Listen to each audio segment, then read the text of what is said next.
In this video, I will challenge myself to draw in MS Paint, the 2D version that is. So here's what I'll be talking about in this order: the drawing itself, the redraw, my thoughts on the challenge, and recommendations. The drawing itself. In the interest of being completely transparent, I did do a thumbnail sketch in my regular drawing program, Paint Tool SCI, to figure out what I even wanted to draw for this video. Of course, I wanted to draw something that references the challenge, and like usual, it had to also include both Elliot and myself. When I think of Paint, I think of older computers, since I'm working in the non-3D version of Paint. Although I am aware that there is earlier yet versions of this program, I thought that exaggerating the age of it would make for a better piece in the end. The drawing is depicting me, Doodle, attempting to escape Paint on an older desktop computer with Elliot sleeping beside the computer. Now, this isn't my first run-in with Paint, and I have a couple tricks up my sleeve to make this challenge more possible than it would otherwise be. Like usually in these drawing challenges, I am aiming to come as close to my regular style as possible.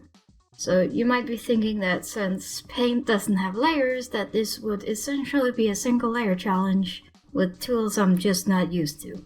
But Paint do have a way, sort of, to work in layers. This comes up after I have sketched in the pencil tool, done line art in a separate color, still with the pencil tool, and used the bucket tool to effectively erase the sketch. Important here is the pencil tool, that's why I mentioned it so much, as this won't work with the paintbrush or other such tools. I then saved the line art as a separate file for later use. Although I do have reference colors for both Elliot and myself, I decided that part of this challenge will be using Paint's color selector, although due to how I recorded the video, you can't see it, but trust me when I say it is super frustrating to work with.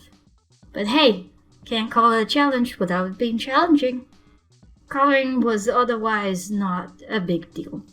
Since I used the pencil tool, I could easily just use the bucket tool.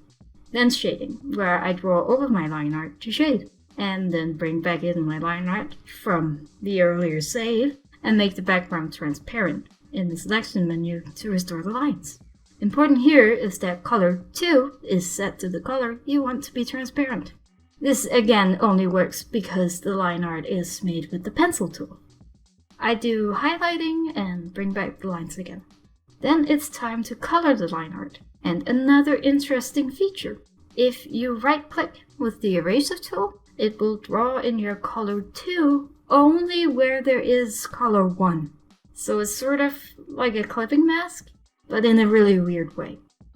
For whatever reason, I have no clue why, the color 1 has to have been put down that session. And I was doing this drawing over a few days and was opening and closing it.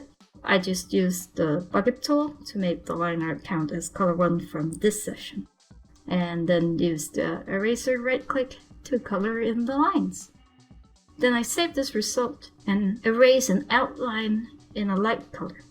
I then bring back in the transparent background, my foreground drawing, and easily got my usual outline look this way. Another save, and I draw the background, then bring back in the foreground with outline, and write my signature, and that's it for the drawing.